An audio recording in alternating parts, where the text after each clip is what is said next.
La région Auvergne-Rhône-Alpes vous présente Voyons voir.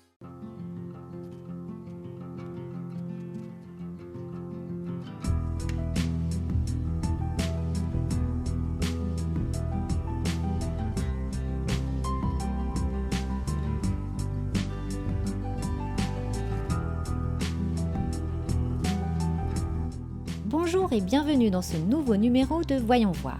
Face aux défis économiques, énergétiques mais surtout climatiques et de santé publique, l'hydrogène fait désormais partie de projets concrets qui ne cessent de voir le jour.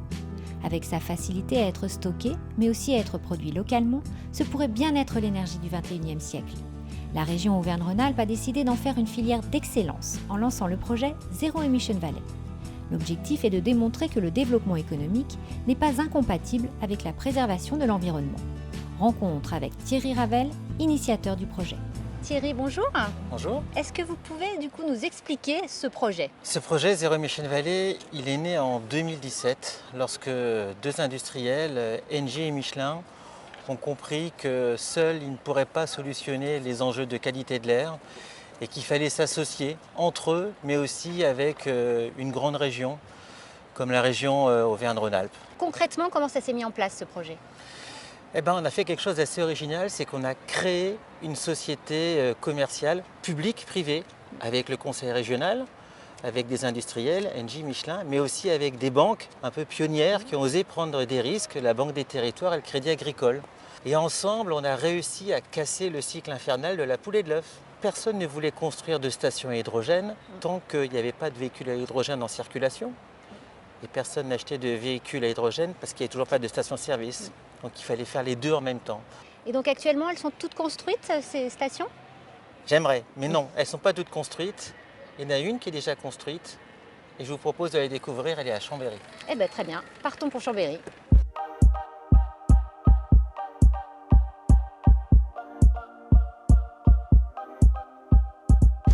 Guillaume, bonjour. Bonjour Catherine. Bon, alors où est-ce qu'on est là ?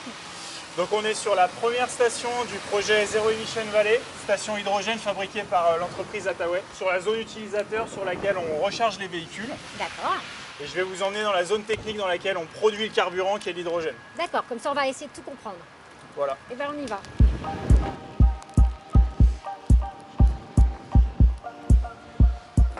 Donc là Guillaume, nous sommes dans les entrailles. Vous pouvez nous expliquer un petit peu comment ça marche ? C'est ça, donc c'est là que tout commence, donc la production de l'hydrogène. On va ici casser la molécule d'eau en hydrogène et oxygène. Les deux éléments sont séparés et nous on n'utilisera que l'hydrogène, l'oxygène sera relâché à l'atmosphère. Et l'hydrogène il sortira à 30 bars et il cheminera juste là sous tes pieds vers le module de compression stockage. D'accord, on va aller le voir alors. Oh là là, c'est impressionnant. Voilà, donc ici on a beaucoup de tuyauterie, mais c'est le module où on va comprimer l'hydrogène jusqu'à une pression très élevée de 900 bars. On va le stocker derrière dans les bouteilles à cette pression-là et on le refroidit très bas à moins 40 degrés. Et ensuite, il va directement dans la station.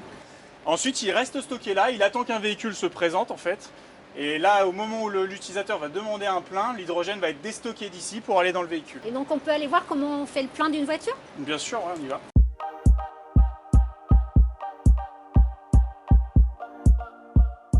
Voilà, donc pour faire le plein, on s'oriente sur l'écran qui va nous guider à travers du processus de remplissage. C'est comme une station classique.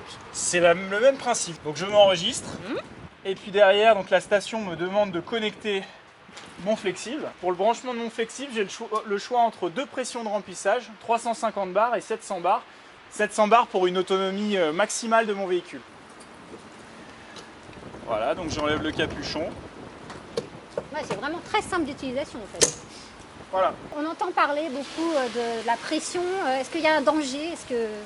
Oui, alors l'hydrogène est un gaz inflammable. Donc il y a tout un ensemble de mesures de sécurité sur la station, de manière à pouvoir détecter des fuites par différents moyens, différents capteurs. Dès lors qu'on pourrait détecter une fuite éventuelle, la station serait mise en sécurité et tout l'hydrogène serait purgé de l'ensemble des tuyauteries pour être évacué dans la zone technique.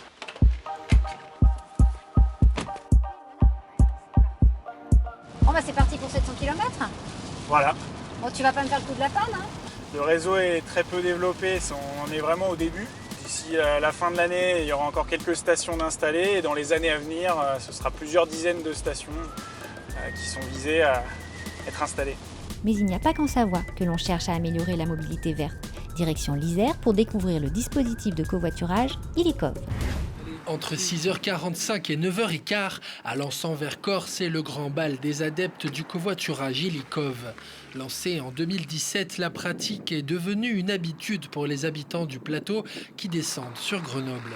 Étant passager, il suffit de vous signaler à un arrêt pour être sûr de partir en moins de 15 minutes. Et pour les conducteurs, il suffit également simplement de se signaler à un arrêt pour dire qu'en fait, on passe récupérer les passagers aux différents arrêts.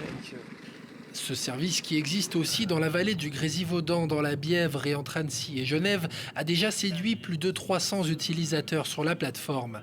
Car contrairement à un covoiturage classique, ici, pas d'obligation de planifier son trajet. Un gros plus pour certains conducteurs. Pour moi, le covoiturage, c'était un peu compliqué.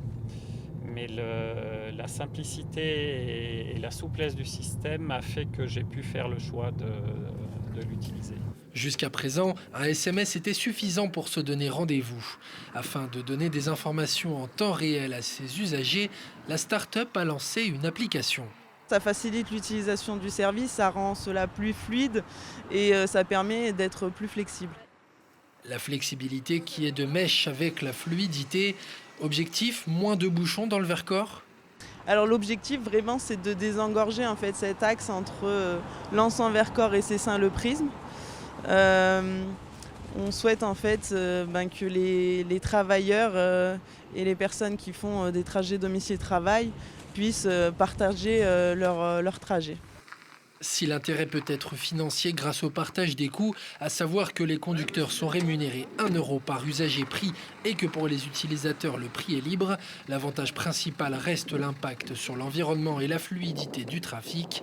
Aujourd'hui, 74% des trajets maison-travail sont réalisés en voiture, dont plus de la moitié en autosolisme.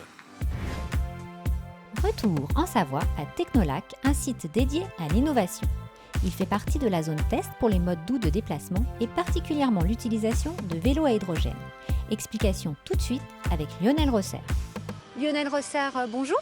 Bonjour. Donc vous êtes chargé de mission à l'agence Écomobilité Savoie-Mont-Blanc. Donc, alors c'est quoi votre mission du coup? Alors ma mission, je m'occupe de la mobilité des salariés. Donc l'agence Écomobilité s'occupe de trouver des solutions alternatives à l'usage de la voiture individuelle. Et ma mission, c'est notamment sur les trajets domicile-travail pour proposer aux salariés des alternatives pour qu'ils utilisent d'autres modes de transport.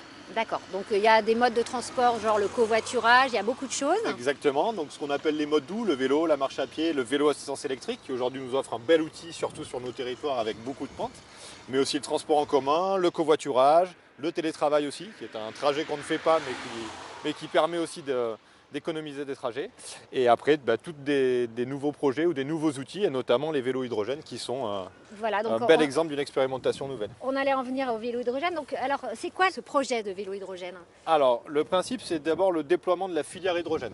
D'accord. Dans un premier temps pour les vélos, dans un second temps pour les voitures, et peut-être demain pour le train, les camions, etc. Et du coup, l'idée a été d'expérimenter une flotte de vélos assistance électrique, mais rechargeable à l'hydrogène. Donc sur le principe, on est comme sur un vélo assistance électrique. Donc au niveau de la loi, un vélo assistance électrique, ça reste un vélo, donc pas d'immatriculation particulière, pas d'assurance, on peut utiliser les pistes cyclables. Par contre, au lieu de recharger du courant directement sur une batterie, on va venir recharger de l'hydrogène qui va créer du courant sur le vélo et qui va recharger une petite batterie. Donc on peut regarder un peu comment ça fonctionne, ces vélos? Bien sûr. Du coup. Alors sur le principe, donc, je vous disais, c'est un vélo assistance électrique, donc il est normé au même titre qu'un vélo assistance électrique traditionnel. Donc moteur de 250 watts, assistance jusqu'à 25 km/h et assistance uniquement au pédalage, c'est-à-dire pas de système d'accélération. Ouais. Mais du coup sur le principe, on va avoir une bonbonne d'hydrogène, Ouais.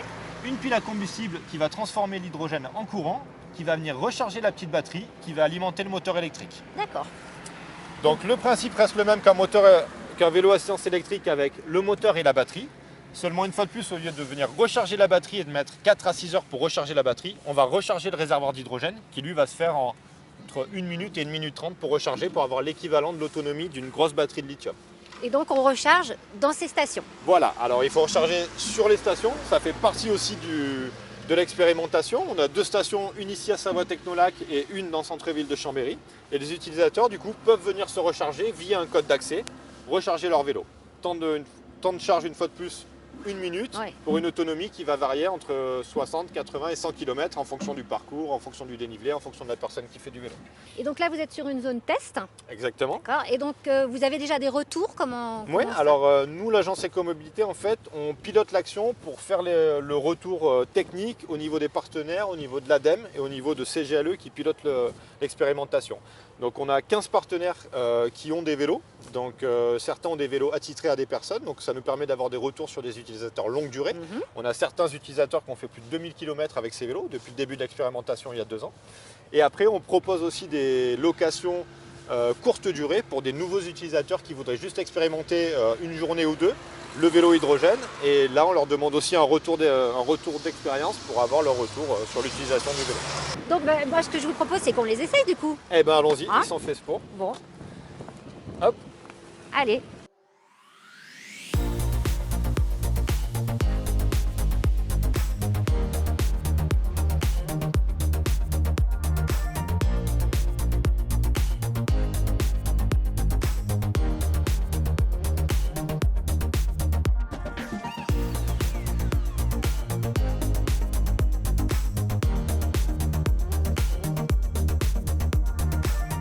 Donc c'est très facile d'utilisation. Oui, c'est l'équivalent d'un vélo assistance électrique. D'accord. Pour l'utilisateur, c'est la même facilité. Et si on veut en acheter un, c'est possible ou pas? Alors pas pour l'instant, on est encore dans le cadre de l'expérimentation, donc on est vraiment sur les prototypes. Mais l'idée de Pragma Industrie, qui est le constructeur de vélos, c'est de commercialiser les vélos d'ici 1 an ou 2. Voilà, avec un prix aux alentours de 4 000 4 500 €, qui est un petit peu plus cher qu'un vélo électrique haut de gamme traditionnel. Et donc la fin de l'expérimentation, c'est dans combien de temps? Elle est prévue dans l'expérimentation, était pour 3 ans. On est à la 2e année, donc il reste 1 année encore d'expérimentation. Merci de nous avoir accueillis parce qu'on voit que malgré le temps, on peut quand même faire du vélo. Tout à fait. Et on vous souhaite beaucoup de succès. Eh ben merci, et à bientôt en vélo hydrogène, j'espère. Tout à fait. Allez, c'est parti. Sur une piste cyclable. Toutes ces belles initiatives nous montrent à quel point notre territoire est avant-gardiste sur les énergies intelligentes.